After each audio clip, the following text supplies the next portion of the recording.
Yeah. Good afternoon. You're on the air. Mayor, is it legal for Cliff to take money from the citizens to pay for his lawyer? Sure, why not? Have you ever heard of such a thing? Yeah, why not? I mean, I don't think it's legal. Isn't it in the statute that when you're in public office, you can't accept gifts? well, you got to remember, he is facing these legal bills because he's in public office. Mm-hmm. If it were just Cliff only, Washington Street resident and bon vivant, he wouldn't be facing these legal bills. It's kind of like Trump. It's law. Well, I don't know if it's lawfare, but I mean, he's in office and they're going after him and he's got to defend himself. So you got to raise money. They won't provide him. You sent him money, Mayor? No. Oh, you didn't? I'm kind of surprised that people would actually send money. I'm sure he has his own lawyer, I would think. Well, those lawyers expect to be paid. You ever deal with them? Oh, yeah, I know it. They want their money. But I didn't think he could take that when he's in office like that. Maybe I'm wrong, but... Well, you know what I mean? I don't think he's supposed to accept I think that's between him and the citizen who gives it. Listen, if I give you $1,000 and you spend it on hookers or something, that's your business. I gave you the money. I don't have any right to say where it's spent. Mm-hmm. So, I mean, that's not that you would spend it on that. Very strange. Yeah. I thought this is a bunch of garbage. It should have been pushed as far as it's gone anyways, to be honest with you. Let the people vote them out. If they don't want them in there, vote them out. We're going to waste time. This is going to go on, and money's going to be spent on it. Oh, yeah. And I know it. We're going to have to hire. It just goes on. With all the red tape, who knows how much it's going to cost? You'll never know. You'll never know in terms of the opportunity cost is the big thing because it takes your attention away from needed issues. Yeah, there's a lot of issues, and this isn't one of them. You know, we got a leak at the park we can't fix, for God's sakes. 400,000 gallons of water a day or something leaking. Yeah, when's the reimagining of the zoo going to take place? You got another councilman who proposed closing the golf course. Are they going to resolve that issue? You got a golf course manager who I think is leaving the area to take another, because they're moving out. I mean, you've got all sorts of issues. Yeah. And we got to have issues. Now, I mean, it isn't like Olney can do anything. He's only one of 5. So even if you don't like his policies, he's not going to, No, he was voted in. I don't agree with him on a lot of things, but he was voted in, and it's up to the people to vote him out. Right. Why don't they set the terms at 2 years so that you don't have these long waits? How long he got left? Well, he's up this year. Oh, yes? So there you are. So why waste time and energy on this nonsense? Lisa did the same thing, but nothing happened to her. She never took any heat for it. She was in a closed-door meeting. Yeah. Never heard anything on it. Mm-hmm. Makes you wonder where John Moore is on a lot of this stuff. Don't blame John. Why is John afraid to say anything? John, the Democrats are out of power. You could have your own opinion now. Mm-hmm. Remember he called in here, he couldn't comment on politics. He's afraid of losing his job. Well, he still works for woke people. I mean, that hasn't changed. Now, the woke culture is out the window in this country now, Mayor. One other thing, Mayor, I see where, you think Democrats will still vote for the woke people running the state of California after this disaster? I bet you people... Karen Bass won an election to be mayor of... How the hell did this woman... Here's a woman, she's in Africa when she should be in L.A. You know what gets me... 17-hour plane flight. Who paid for that? I know. Well, she took a military plane to get home because it was faster. Well, then she comes back, and the guy's asking her questions from Burton, I believe.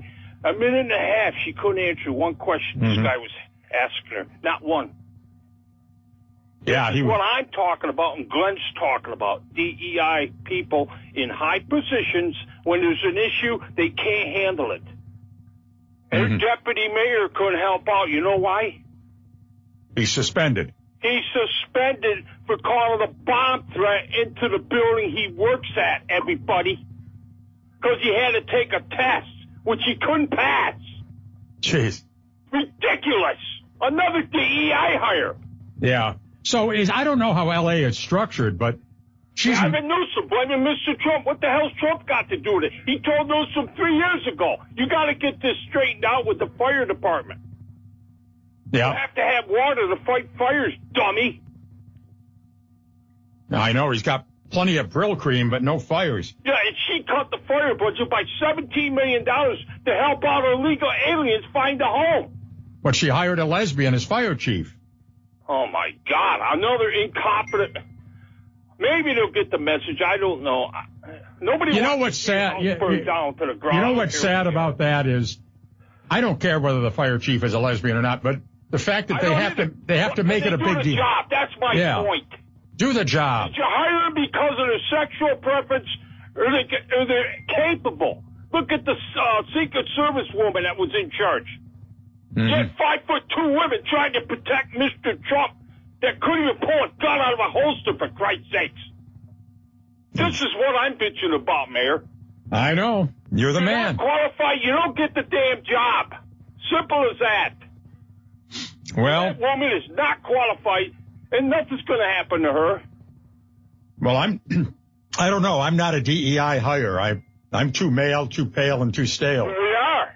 That's the problem with it. Joe Biden's a DEI guy. Joe Biden's giving a speech on foreign policy. A guy has never been right on foreign policy in 50 years in public service. Yeah. I'm surprised the station's not carrying it here. What do you think of this report out of the... Biden on foreign policy. Even Obama said sooner or later he'll F everything up on foreign policy, and Obama's right. Yeah. Joe Biden, thank God he's leaving town. We've seen more of Joe Biden the last 2 weeks than we've seen in 4 years as the president. Mm-hmm. You see the guy on TV every day now trying to screw up Mr. Trump's policies. Right, right. Hey, what'd you think of that report out of the UK saying young adults can't change a light bulb anymore? That surprise you? Not really. Just like TikTok. You on TikTok, Mayor? I do look at it, yeah. We're shutting it down. Really? Yes. Mr. Trump's behind it. The government was shutting it down. The Supreme Court wants it out. Everybody, TikTok in this country is not the same as it's done in China. In China, they run educational videos. Over here, they tell you how to commit suicide at 10 years old. They tell you how to make a pipe bomb. It's completely different TikTok than is allowed in China. Mm-hmm. Get rid of it. Social media is running this country into the ground. So what do you think of the premier of Alberta going to Mar-a-Lago today? Is that significant? That's a good move. Yeah. They want to talk to Mr. Trump. Mm-hmm. And the business, would you? Don't screw. The Danish foreign minister says they want to talk, too, about Greenland. Yeah. And all the media said, well, what's he bringing up Greenland for? Now, and the Danish foreign minister said today on CBS News that Trump is justified in his concerns over Arctic security. Russia and China sticking their nose all over that area. You got China running the Panama Canal. Yeah. Thank you, Mr. Carter. One of his brilliant moves. No, don't speak ill of the dead. Mr. Carter started the Department of Education. Hopefully, Mr. Trump will look at that, Mayor. Mm-hmm. Total disgrace of the Department of Education. I think we can live without it. Very powerful union. Yeah. You ever go fill up your car? I did this morning, and you pick the pump that's as fast as a snail. Takes forever to fill it. Doesn't that annoy you?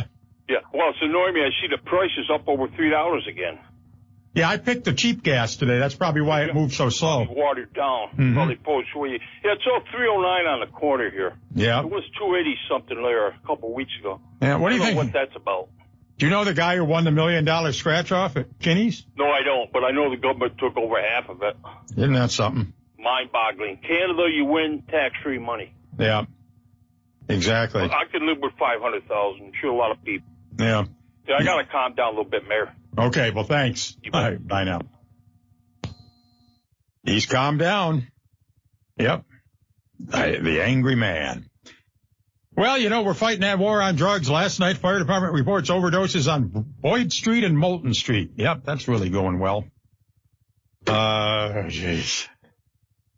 Yeah. Well, what do you expect? We live in a city where you got indoor pot gardens and everything else. We're promoting drugs, and then we sit there and, oh, there's an overdose. Well, what do you expect's going to happen? What do you expect's going to happen? Where's the war on drugs? Where's the, remember those people we used to have in here to interview, and now they're nowhere to be seen? Yeah. Good afternoon. You're on the air. Good afternoon, Mayor. How are you today? Good. What's up? Well, I see the angry man was really angry today. A little bit. A little bit, but he calmed down. and he brings up a lot of interesting points every time he calls, and it's a pleasure to hear him.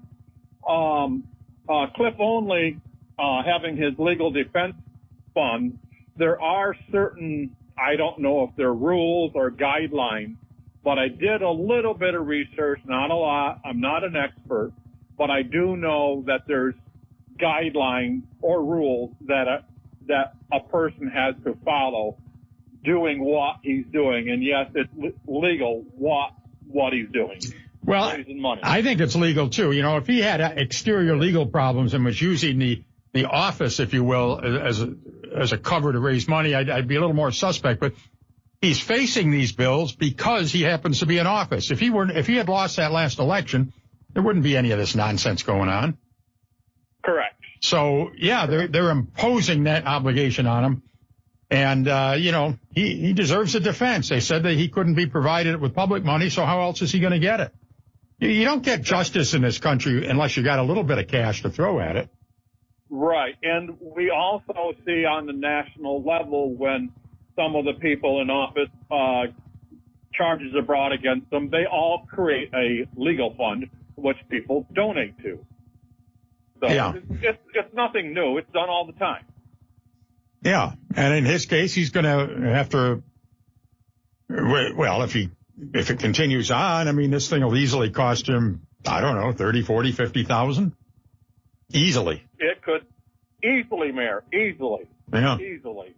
Because it's all about, the lawyers are all about billable hours, and that's the way the system works. So. No doubt about that. No doubt about that. Yeah. Yep. Okay. Good, Mayor. I thank you. All right. Thank you. 755-1240, the phone number, and we will be back with more in a moment. AM 1240 WATN. What a treat it was to have the angry man call in, and he's worked up over a lot of issues. And you know, he's right. He's right on just about everything he said. Mm-hmm. No doubt about it. And, boy, be an interesting, he'd be an interesting featured commenter on the evening news here. Instead of the Fort Drum Minute or the digging up old video from 20 years ago, put the angry man on, sort of an Eric Severide type thing, right on the news. Set him right next to John Moore, and John could turn to him and say, "What's on your mind?" And there it goes. I'm telling you, it would be good for ratings down there on Arcade Street. And I know they're the most popular thing around, but back when I worked there, we were getting 90 numbers and the Metro numbers, and they something like the angry man could help out. Yeah, exactly. Good afternoon. You're on the air. Hey, Mayor. How you doing today? Good. What's up? Oh, I just sent you over a text that I think explains all of this. It's under Public Officers Law, Section 74 of New York State Ethics Commission. No officer or employee, including a council member, can accept any type of gift. Mm-hmm. Well, what's he supposed to do if he can't afford the kind of legal defense you need? Just resign? That's what they want.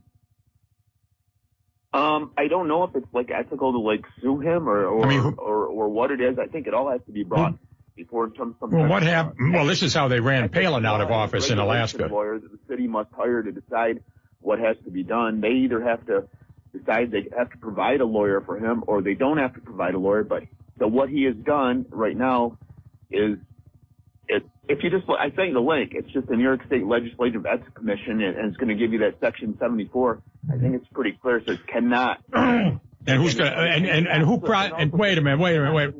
Who prosecutes that nonsense? Do we hire another special prosecutor maybe?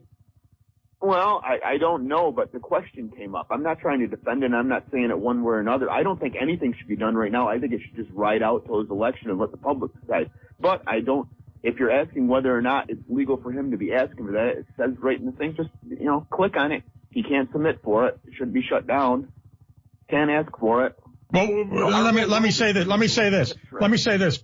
I don't know who his lawyer is, but whoever it is, let's say, I was very generous and had the money or something, and I sent that lawyer a check for $25,000. I said, put this towards Cliff Olney's defense.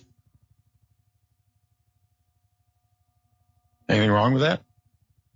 He'd probably owe you a favor.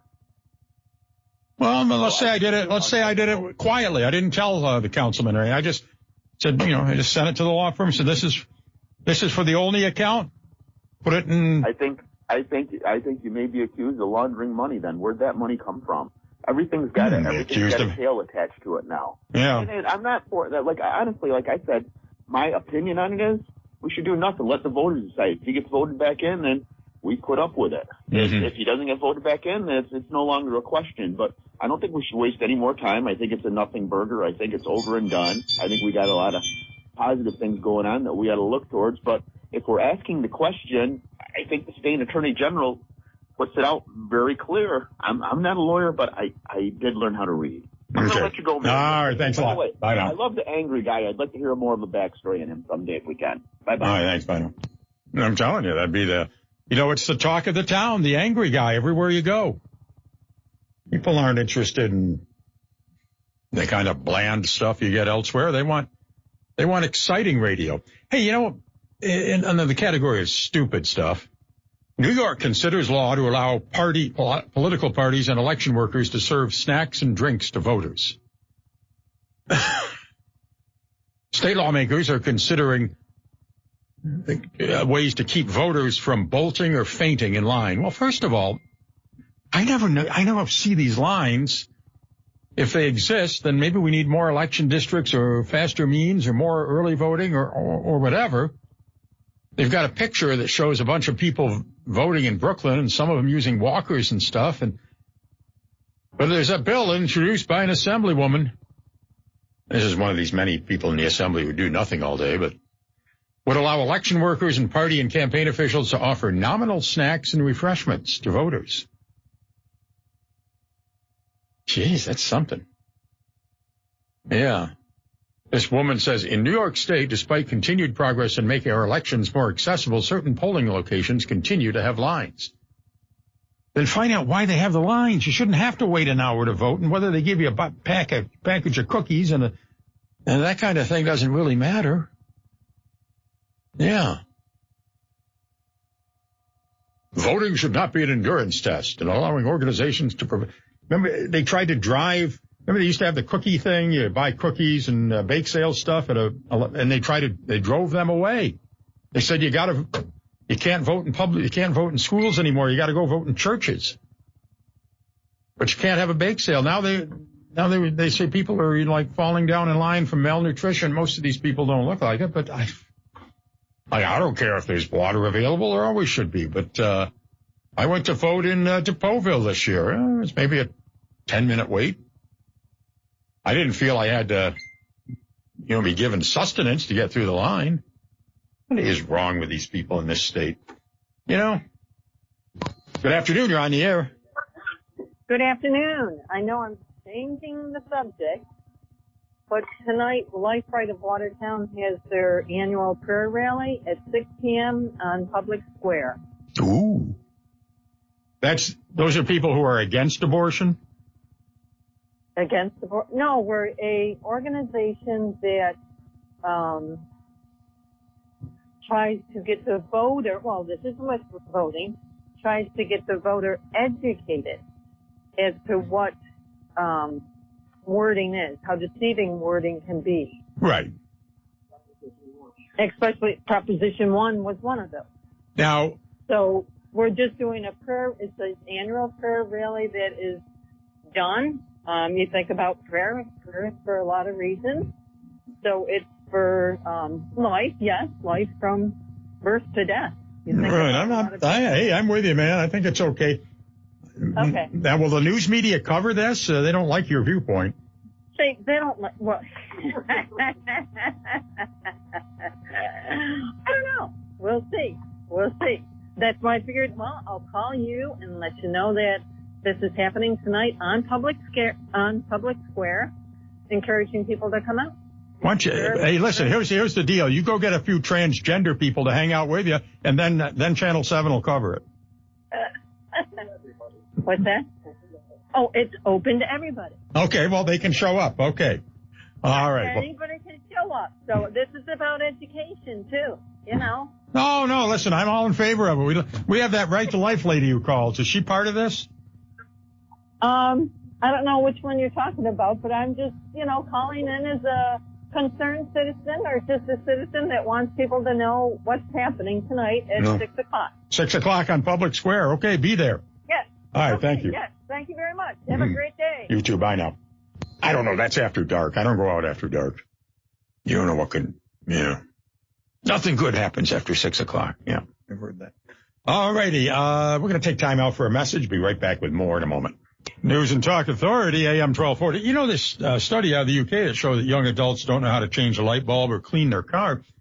I don't know. I got to a certain age. I didn't feel like cleaning the car. I remember you could never get it as clean as. Now they call it detailing. Used to be called cleaning your car out. Now it's detailing. You pay $200 for it plus a tip. But still, people do it. Now, as far as changing a light bulb, I don't like changing them. I always hated it when, like, a fluorescent bulb goes bad. I always did it on, like, a Saturday or something, a fixture in a restroom or something, and then, it's sitting there flickering. But, yeah, you can get ones that look like fluorescent, but they're LED now. And, they don't burn out. So, there are modern conveniences that maybe skills like changing a light bulb go by the wayside. Maybe it's like shoeing a horse. Who knows how to shoe a horse anymore? Nobody. Who knows how to darn a sock? You ever seen that done recently?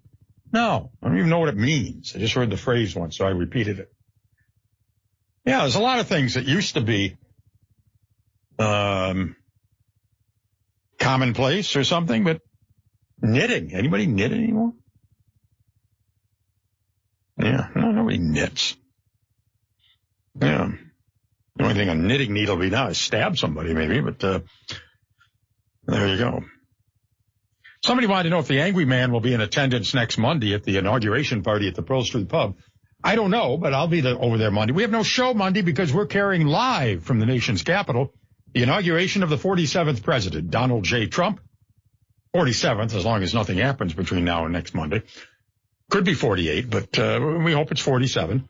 And goodness gracious, should be a lot of people there, but listen on the radio if you want to listen too. And wherever you watch it. It's going to be on every channel, so it's not like be hard to avoid it, unless you're on Netflix or something. Or it's one of those things. But in any event, we're going to get together, and just like we did 8 years ago, and welcome at that time, the 45th president, Donald Trump. And Greenlanders are welcome. Canadians are welcome. They're all going to be brethren soon. And any Canal Zone people, you're welcome too.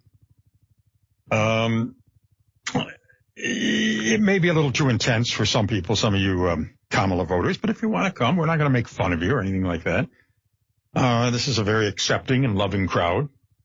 So come on down, even if you're a Kamala supporter. We're not going to bring the Kamala stand-up out of the basement. She's in storage. I didn't destroy her or deface her. We just put her in storage. 755-12. I was doing something. One of the aspects of this election with Trump is these non-consecutive terms thing, 45, 47. And that happened once before with Grover Cleveland, who was a Democrat, former governor of New York, elected, I think, in 1884, defeated in 88 by William Harrison. And then, or President Harrison, I don't know if it was William, but whatever it was, Harrison. And then, elected again in 1892. Well, a lot of people criticize Trump for having a younger wife. Trump's 78 and his wife is, 51 or 2? Well, Grover Cleveland was 49 and he married a 22-year-old. I couldn't believe it. Can you imagine if that happened today?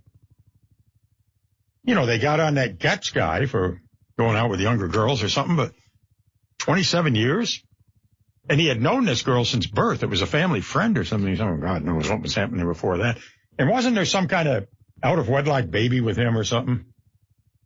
Hey, Ma, where's my pa? Off to the White House, ha, ha, ha. Wasn't that an expression back then? Any oldsters in the crowd, remember? Mm-hmm. Probably that lady who's the presidential, Doris Kearns Goodwin, probably remembers that campaign. But, she was only 22. Frances was her name. in the White House. First Lady. Hey, anything wrong with it? I don't know. Now it's like, oh my God, that's wrong. Nothing wrong with it, I guess. Yeah, I mean, if you're 39 and she's 12, the same number of years difference, that's probably that's on the wrong side. But 49 and 22, I don't know. I mean, look at Bill Belichick. Holy cow. That's incredible. He needs a lot of those spark pills under his tongue to keep that relationship going. 755-1240, the phone number, if you'd like to give us a call to be on the show of shows today and talk about whatever you want. We've thrown some topics out there, but you can too.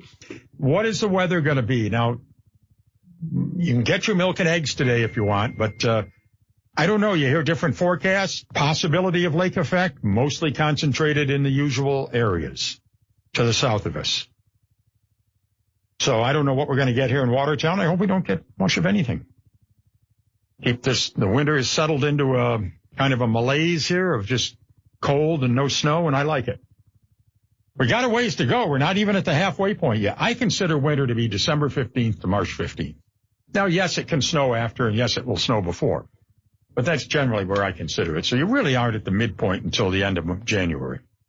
So we got a ways to go for the halfway point, but once you hit Groundhog Day and all of that, you're on the other side of the mountain.